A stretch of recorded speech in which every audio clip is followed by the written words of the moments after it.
జన్వాడ గ్రామంలో ఈరోజు ఒక పండుగ వాతావరణంలో అత్యంత ఘనంగా ఈ యొక్క schedule caste rights protection society నూతన సభ్యుల ప్రమాణ స్వీకార కార్యక్రమాన్ని ఘనంగా నిర్వహిస్తున్నటువంటి గ్రామస్తులందరికీ, ఈ కార్యక్రమానికి సహకరించిన పెద్దలకు, వివిధ పార్టీల పెద్దలకు, సర్పంచ్లకు, మాజీ సర్పంచ్లకు అందరికీ కూడా నేను జేబీని తెలియజేస్తున్నాను. మరి ముఖ్యంగా ఈ సంస్థ యొక్క సీనియర్ నాయకులైనటువంటి మన పెద్దలు అనంతయ్య గారికి, జంగయ్య గారికి, బాగాజు గారికి మొదట నివాళులు అర్పిస్తున్నాను. ఎందుకంటే వాళ్ళు ఒక మొదటి తరం నాయకులుగా మన జన్వాడ గ్రామంలో వాళ్ళ చాతనైంది ఎన్నో కార్యక్రమాలు తీసుకోవడం జరిగింది.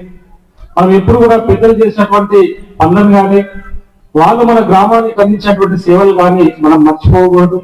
ప్రతి సందర్భంలో వాళ్ళను స్మరించుకోవాల్సిన అవసరం ఉంది.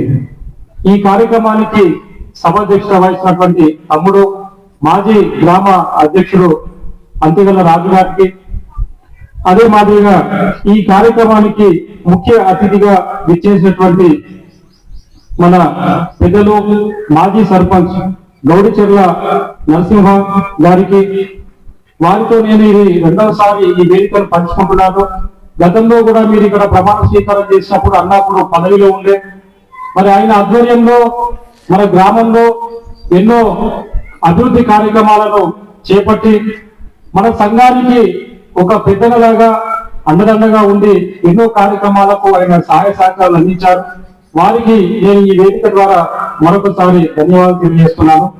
అదే మాదిరిగా మాజీ సర్పంచ్ అయ్యన్న గారికి, మాజీ ఉప సర్పంచ్ మైసన్న గారికి, మరి పెద్దలందరికీ కూడా, మాజీ ఎంపీటీసీ మైసన్న గారికి అందరికి కూడా నేను ఈ సందర్భంగా ధన్యవాదాలు తెలియజేస్తూ, మరి ఈ కార్యక్రమంలో మరి నూతనంగా ఎన్నికయ్యేటువంటి అంతిగల్ల దేవదాస్ గారికి, కొల్లూరు దినకర్ గారు ప్రధాన కార్యదర్శి గారికి, మద్దూరు మల్లేష్ కోశాధికారిగా ఎన్నికైనారు, వారికి కూడా నేను శుభాకాంక్షలు తెలియజేస్తున్నాను ఈ సందర్భంగా.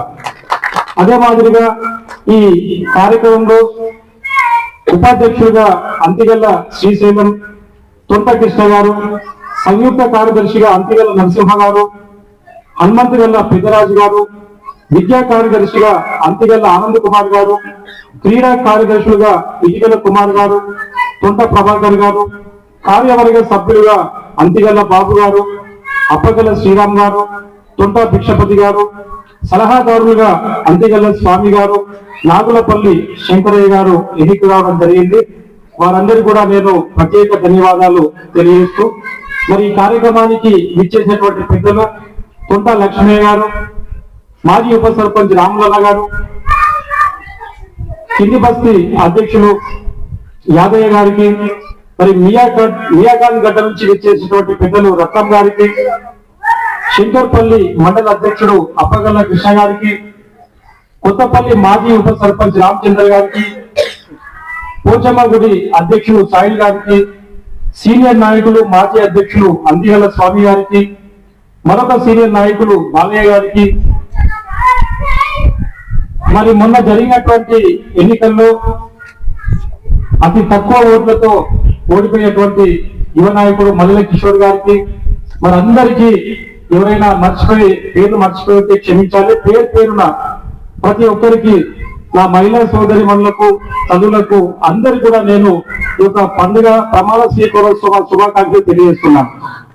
నేను గతంలో ఈ కార్యక్రమానికి ఇచ్చేసినప్పుడు కూడా ఇదే సంఖ్యలో ఉంది, మహిళలు కూడా రావడం, యువకులు రావడం చాలా సంతోషంగా అనిపిస్తుంది. మేము ఈ కార్యక్రమాల్లో చాలా గ్రామాలు మేము తిరుగుతాం, కానీ మన జన్వాడలో ఉన్నటువంటి ఒక ఐక్యత కానీ, ఒక కమిట్మెంట్ కానీ, సామాజిక సమస్యల పైన, ఈ విలేజ్ అభివృద్ధి పైన మన గ్రామస్తులందరూ కూడా చూపిస్తున్నటువంటి ఐక్యత నాకు చాలా బాగా అనిపిస్తుంది. మరి ఈసారి అది విలక్షణ వరకు వెళ్ళింది. అంతకుముందు మూదువారిగా చేతులు లేపి ఒక అధ్యక్షుని ఎన్నుకునేవారు. మరి పోటీ అనేది తీవ్రంగా ఉండడం వల్ల ఒక బ్యాలెట్ బాక్స్ తయారు చేసి మరి ఇక్కడ ఎన్నికలు నిర్వహించారు. పోటీ అనేది ఒక ప్రేమపూర్వకమైన పోటీ అని ఉండాలి, దాన్ని ఇంకో మాదిరిగా తీసుకోవద్దు. ఒక అధ్యక్షుడు గెలిచిన, ఇంకో నేత ఓడిపోయిన, మనమందరం కూడా కలిసి మనము మన సమాజంలో ఎవరైతే మన వర్గాలు నిమ్న వర్గాలు ఉన్నాయో వాళ్ళ అభివృద్ధి కోసం పనిచేయడమే, అంతేగాని గెలిచిన వాళ్ళకి ఏదో గవర్నమెంట్ నుంచి ప్రభుత్వం శాలరీ రాదు, ఓడిపోయిన వాళ్ళకి ఏం అది కాదు.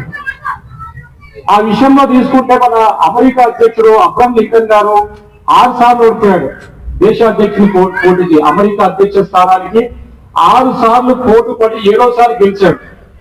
ఆయన ఒక నిమ్న జాతి వర్గీయుడే. ఆయన నిమ్న జాతి వర్గీయుడు కాబట్టి ఆయన హయాంలో అమెరికాలో తెల్ల జాతీయులు నల్ల జాతీయులు అని ఒక సమస్య ఉంది. ప్రతి దేశంలో ఒక సమస్య ఉంటుంది.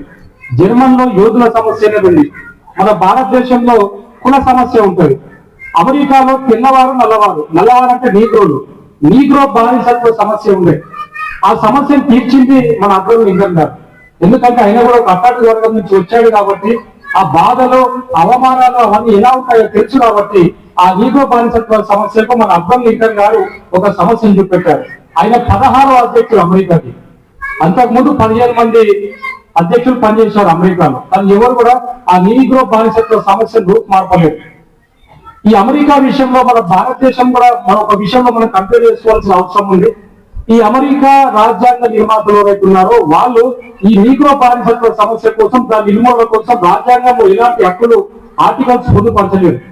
అదే మన బాబాసాహెబ్ అంబేద్కర్ గారు మన రాజ్యాంగంలో ఎప్పుడైతే రాజ్యాంగం మనం జనవరి 26 చేసుకున్నాం కదా 1950లో, ఆ 1950 రాజ్యాంగం ఎప్పటి నుంచి అయితే అమలులోకి వచ్చిందో అమలైన నాటి నుంచే భారతదేశంలో ఎవరైనా అంటరానితనాన్ని కనుక పాటిస్తే అది శిక్షార్హమైన నేరంగా ఆర్టికల్ 17 ద్వారా ఆయన చెప్పడం జరిగింది.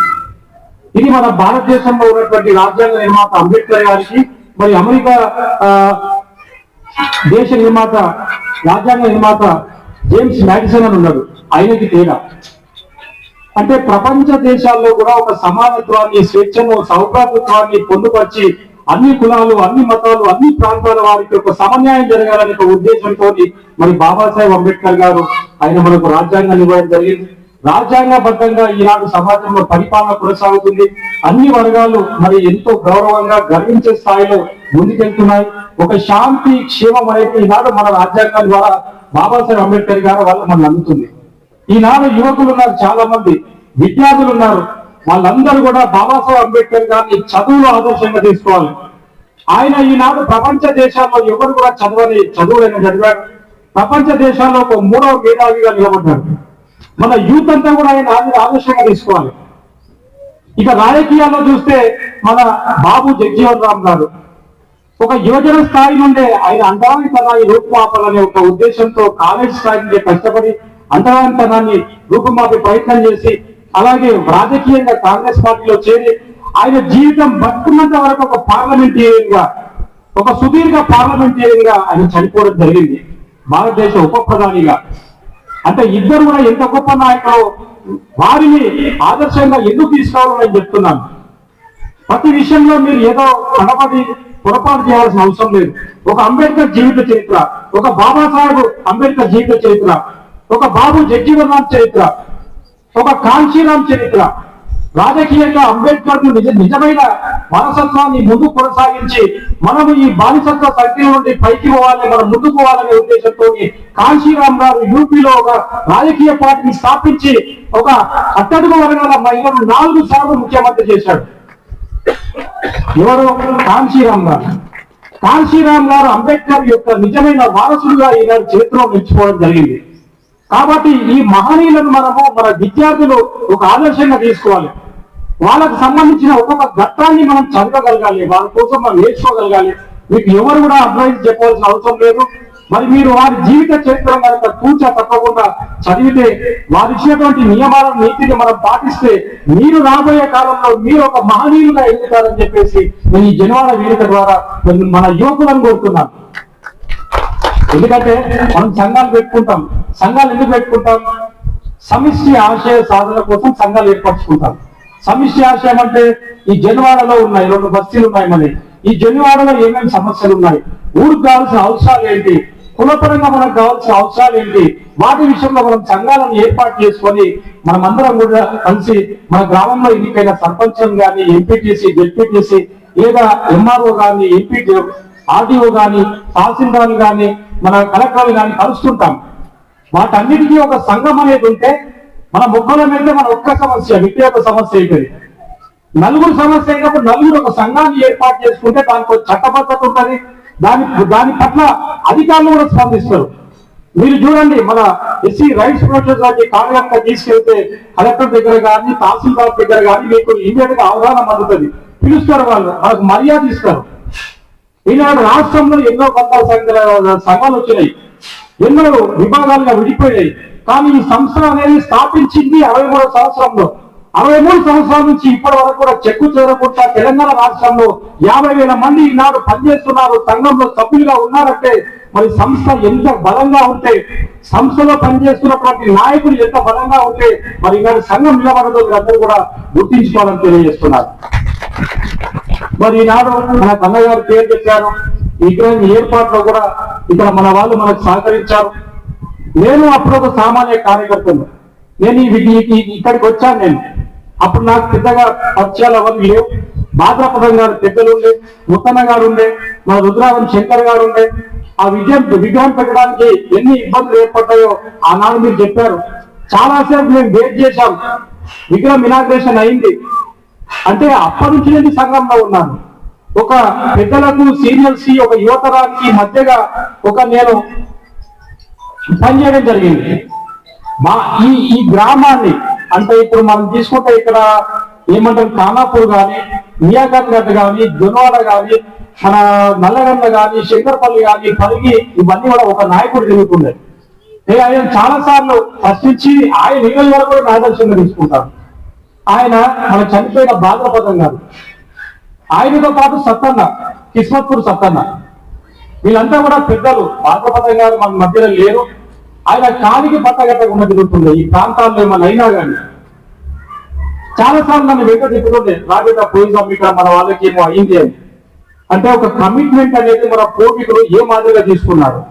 మీకు ఒక బలమైన ఆశయం ఉంటే, మన వాళ్ళకి నష్టం జరిగింది, కష్టాల్లో ఉన్నారంటే దూరం అనేది పెద్ద భారం కాదు, వెళ్ళాలి. మొన్న మేము వెళ్ళాము, ఇక్కడ పరిగిలో అట్రాసిటీ అయింది.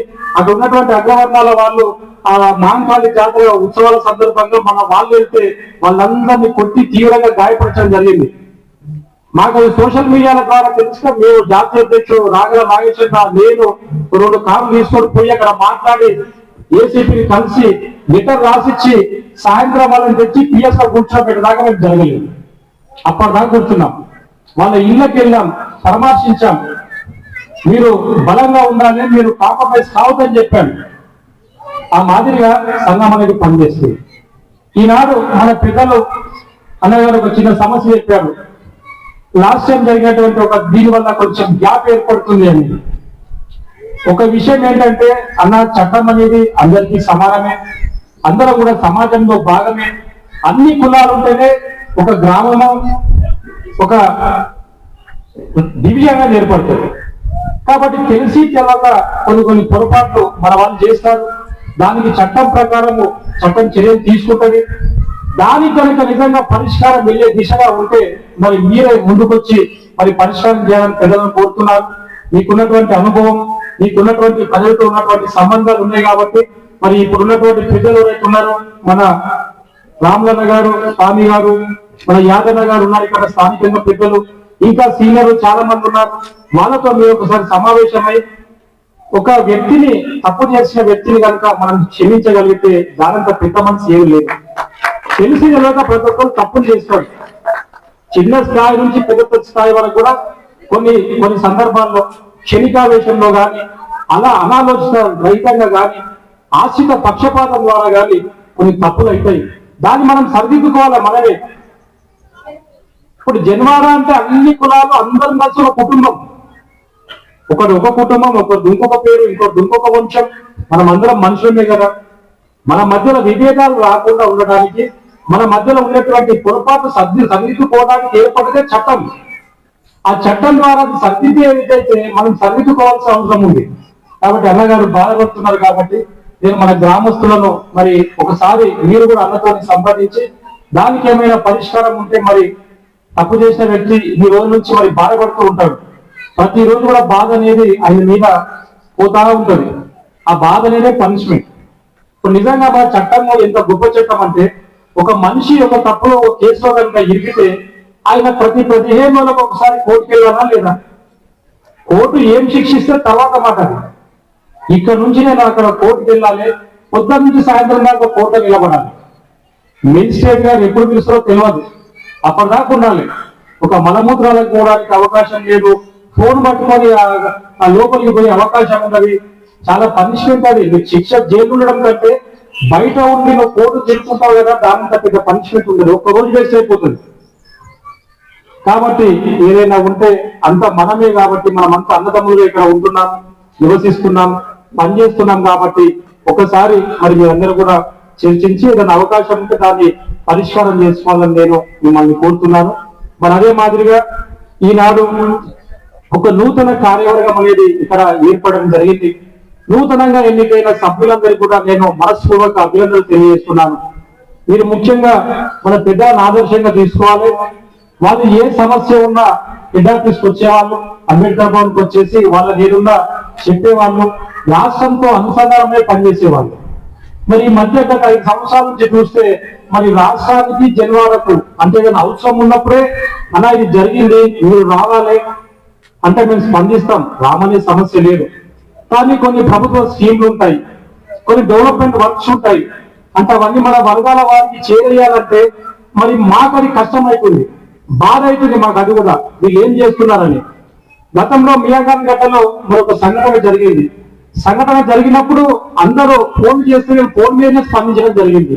నేను అప్పుడు డిఎస్పీతో మాట్లాడాను, మరి ఆర్టీఓతో మాట్లాడాను, నేను ఒక విజిలెన్స్ కమిటీ సభ్యులు కూడా ఎస్సీ అట్రాసిటీస్ కి. ఆ మాదిరిగా సంఘంలో మేము మీకు పనిచేయడానికి ఎప్పుడు వెనుకపోయలేదు. మన సభ్యత్వం తీసుకున్నా మీరు సభ్యులు అయినా కాకపోయినా మేము పనిచేయడానికి మీకోసం సేవలు అందించడానికి సిద్ధంగా ఉన్నాం. అంటే రాష్ట్ర అధ్యక్షుడు అంటే నేను పెద్ద అధికారు, మీ అందరి సేవకుడిని, మీ అందరికీ ప్రథమ సేవకుడిని. తెలంగాణ రాష్ట్రంలో మన వాళ్ళకి ఎక్కడ ఏదైనా మన అంబేద్కర్ భవన్కి వస్తారు. మీరు మీకు వీలున్నప్పుడు పనిచేస్తే నాకు అంత వీలుండదు, ఎప్పుడు అందుబాటులో ఉండాలి. రాత్రి బస్సుకి పొద్దున 6 గంటలకు 5 గంటలకు దిగుతారు, మన టైం బండ్ మీద దిగి భవన్కి వస్తారు, పక్కనే ఉంటుంది టైం బండ్. ఆ సమయానికి నేను వాళ్ళకి అందుబాటులో ఉండాలి, వాళ్ళతో కోఆర్డినేషన్ చేసి పనిచేయాలి. అంతేగాని ఒక ప్రెసిడెంట్ అంటే ఇంకోటంటే మనం ఎప్పుడు కూడా పెద్దగా ఫీల్ కావద్దు. అది నీకు ఇచ్చినటువంటి ఒక బాధ్యత. ఆ బాధ్యతను ఎంతవరకు సక్రమంగా నిర్వహిస్తున్నావు, నువ్వు ఎంత నీతిగా నిజాయితీగా మన వాళ్ళకి సేవలు అందిస్తున్నావు అనేది ముఖ్యం. అప్పుడే ఆ యొక్క పోస్టుకు ఆ గుర్తింపు అనేది వస్తుంది. ఒక గ్రామ అధ్యక్షుడికి కానీ, మండల అధ్యక్షుడు కానీ, జిల్లా అధ్యక్షుడు కానీ, రాష్ట్ర అధ్యక్షుడు కానీ ఆ పోస్టు తీసుకొని పనిచేయకపోతే ఏముండడానికి సార్థకత అనేది ఉండదు. కాబట్టి దయచేసి నూతనంగా ఎన్నికైనటువంటి సభ్యులందరూ కూడా కంకణ బద్దులు కావాలి. కంకణ బద్దులు అంటే మనం సత్యాన్ని అక్కడ చెప్తే కంకణం కడతారు, పెళ్ళైతే కంకణం కడతారు. ఎందుకు కడతారు? ఆ కార్యం అయ్యాక నేను ఆడికి జరగాలి దాని అర్థం. ఆ కార్యక్రమాన్ని విజయవంతంగా పూర్తి చేసే వరకు కూడా నేను ఈ కంకణాన్ని తిప్ప కార్యక్రమం అయినాకనే నేను విశ్రాంతి తీసుకుంటాను అర్థం. కాబట్టి మీరు కూడా మన గ్రామ అభివృద్ధికి, మన ప్రజల అభివృద్ధికి, సర్వతోముఖాభివృద్ధికి పాటుపడాలని నేను మనస్ఫూర్తిగా మిమ్మల్ని అందరినీ కోరుతున్నాను. ఇకపోతే మన సంఘంలో మెయిన్ శాఖతో పాటు 12 విభాగాలు ఉన్నాయి. మీరంతా చాలా మంది ఉన్నారు. మీకు ఇక్కడ ఉన్న దాంట్లో ఈ గ్రామ శాఖతో శంకర్పల్లి మండలంగా మన కిషన్ గారికి ఇచ్చినాం. మరి ఆయన కూడా పాపం పెద్ద మనిషి అయిపోయిండు. మీ దాంట్లో చాలా మంది ఇంకా ఉన్నారు, ఉత్సాహంతో ఉన్నారు. వాళ్ళందరూ కూడా ఒక మండల అధ్యక్షుని పేరు నాకు ఇవ్వండి, ఆయనకు ఒక అవకాశం ఇద్దాం. జిల్లా కార్యవర్గం ఉంది, రంగారెడ్డి జిల్లా కార్యవర్గం. ఈ రోజు ఆయనకు వేరే పనుండి రాలేదు, గంగం శివశంకర్ గారు. ఆయన కింద కూడా పనిచేయడానికి చాలా అవకాశాలు ఉన్నాయి. విభాగాలు ఉన్నాయి, న్యాయ విభాగం ఉంది, యోజన విభాగం ఉంది, మహిళా విభాగం ఉంది, కార్మిక విభాగం ఉంది. ఆ విభాగాల్లో కూడా మీ పేరు నాకు రిఫర్ చేయండి, వాళ్ళకు కూడా మనం అవకాశం ఇస్తాం. మాకు ఈరోజు పదవులు రాలేదు, మేము ఈరోజు ఎందుకు చేయాలనే ఉద్దేశం మీ అందరూ పెట్టుకోవద్దు. పోటీ పడ్డ వాళ్ళ కోసం చెప్తున్నాను. ఇప్పుడు నీకు అంతమంది గ్రామంలో సపోర్ట్ చేశారంటే అది మామూలు విషయం కాదు. నువ్వు ఇంకా ఎక్కువ పాలతో పనిచేయాలి. రేపు రాబోయే ఎన్నికల్లో పోటీ చేయాలి. ఇప్పుడు మనంతా జిహెచ్ఎంసీ అయింది, 300 డివిజన్స్ అయినాయి. నేను చాలా సంతోషపడుతున్నాను. ఒకప్పుడు గ్రామము రంగారెడ్డి జిల్లా ఏదో ప్రాంతం అనేవాళ్ళు. ఇప్పుడు మనం ఆర్థికంగా చూసినా, భూముల ధరల విషయంలో చూసినా మన ఈ ప్రాంతాలే చాలా అభివృద్ధి చెందాయి. ఈ ప్రాంతాల నుండి మీరు బలమైన నాయకుడిగా ఎదగాలి, నాయకత్వం వహించాలి. రాబోయే ఎన్నికల్లో మీ యువకులందరూ కూడా ఒక మంచి నిర్ణయం తీసుకొని మన గ్రామం నుంచి ఒక అభ్యర్థిని నిలబెట్టే మాదిరిగా మీరు తయారు కావాలని నేను మిమ్మల్ని కోరుతున్నాను. ఇప్పుడే మేము వచ్చినప్పుడు మాట్లాడుకున్నాం, 2 సంవత్సరాల కింద అనుకున్నాం మనం ఒక పార్టీని స్థాపించాలని. అన్నగారు జాతీయ అధ్యక్షుడు, ఆయన హెచ్ఎండిఏలో రిటైర్డ్ ప్లానింగ్ ఆఫీసర్ రిటైర్డ్ అయ్యారు. ఈ సంఘంలో అంతా విద్యావంతులు గెస్టెడ్ ఆఫీసర్లుగా మరి పనిచేస్తున్న వాళ్ళు చాలా మంది ఉన్నారు. వాళ్ళందరితో కలిసి ఒక పార్టీ ఏర్పాటు దిశగా ఈనాడు సంఘం అనేది ఆలోచిస్తుంది. జాతీయ స్థాయిలో అన్న 12 రాష్ట్రాలకి ఈనాడు నాయకత్వం వహిస్తున్నాడు. అది ఎందుకు మనం పార్టీగా తీసుకెళ్ళకూడదనే ఆలోచన ఇప్పుడు మేము వచ్చేటప్పుడు మాట్లాడడం జరిగింది. అంతవరకు అయితే మీరు మన పార్టీ సింబల్ మీదే పోటీ చేస్తారు, లేకపోతే ఇండిపెండెంట్ కానీ మీకు అందుబాటులో ఉన్న పార్టీ పేరు మీద మీరు ఖచ్చితంగా నామినేషన్ చేసి పోటీ చేయాలి. సంఘం మీ వెనుక అన్ని రకాలుగా ఉండి దండలుగా ఉండి మిమ్మల్ని ప్రోత్సహిస్తున్నట్టు తెలియజేస్తున్నాను.